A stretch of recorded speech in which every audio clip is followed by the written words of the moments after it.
Communiqué du Conseil des ministres du 15 février 2023. Le Conseil des ministres s'est réuni ce mercredi 15 février 2023 sous la présidence de son Excellence M. Faure Essosim Gnassingbé, président de la République. Le Conseil a examiné un avant-projet de loi, 3 projets de décret et écouté une communication.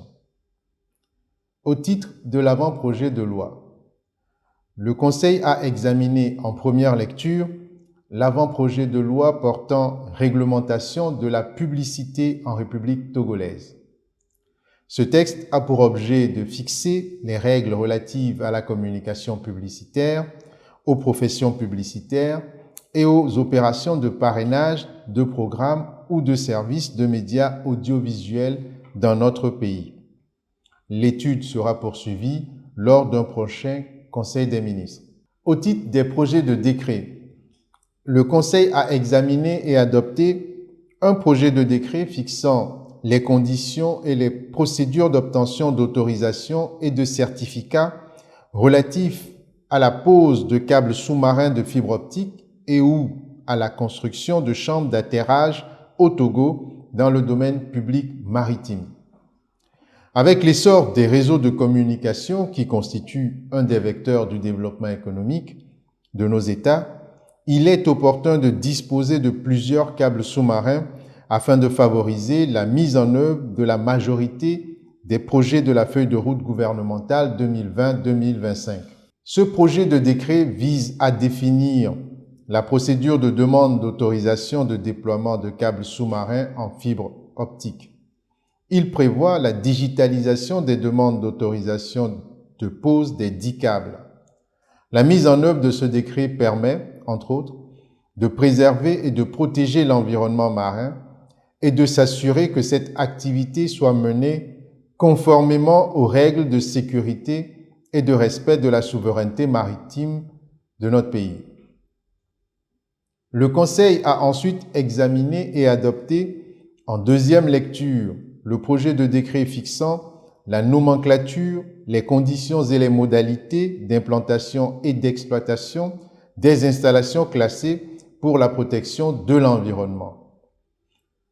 Notre pays s'est engagé dans un processus d'industrialisation à grande échelle sur toute l'étendue du territoire avec la mise en place d'unités industrielles qui doivent faire l'objet d'une protection particulière selon la nomenclature des installations classées.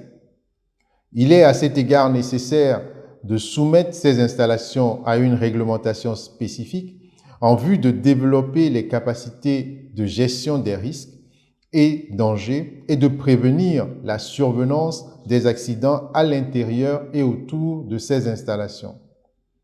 Le présent décret vient définir un cadre à cet effet tout en préservant l'attractivité de notre pays pour les investisseurs désireux de développer le tissu industriel national. Le Conseil a enfin examiné en première lecture un projet de décret fixant les conditions d'accès et d'exercice de la profession de conducteur routier. Dans le cadre de la mise en œuvre de la feuille de route, notre pays ambitionne de se positionner comme un hub logistique et de services, en particulier dans le domaine des transports.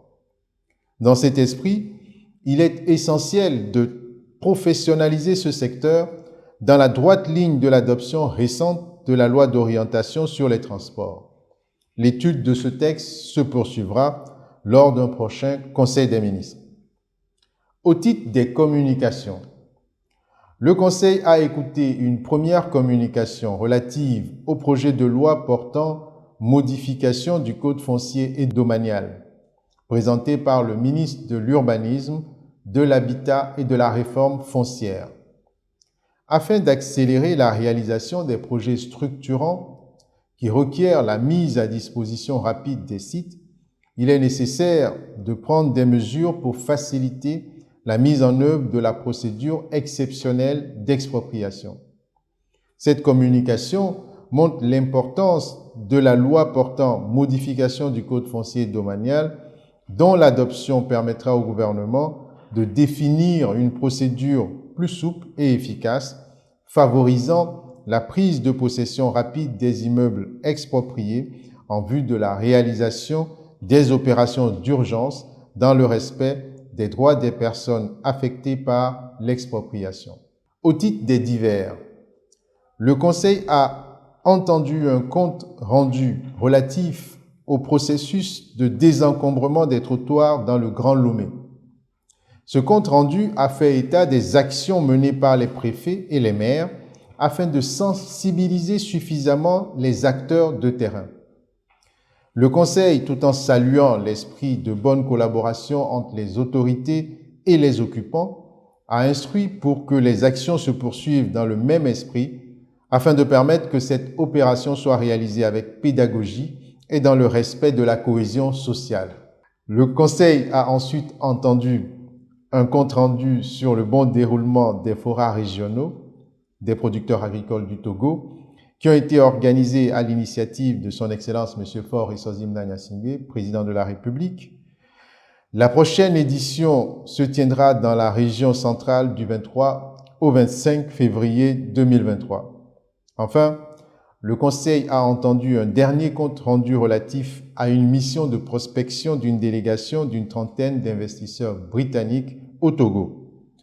Le Conseil s'est félicité de cette mission qui traduit bien les retombées de l'adhésion de notre pays au Commonwealth et a encouragé les membres du gouvernement à poursuivre les actions visant à renforcer l'attractivité de notre pays.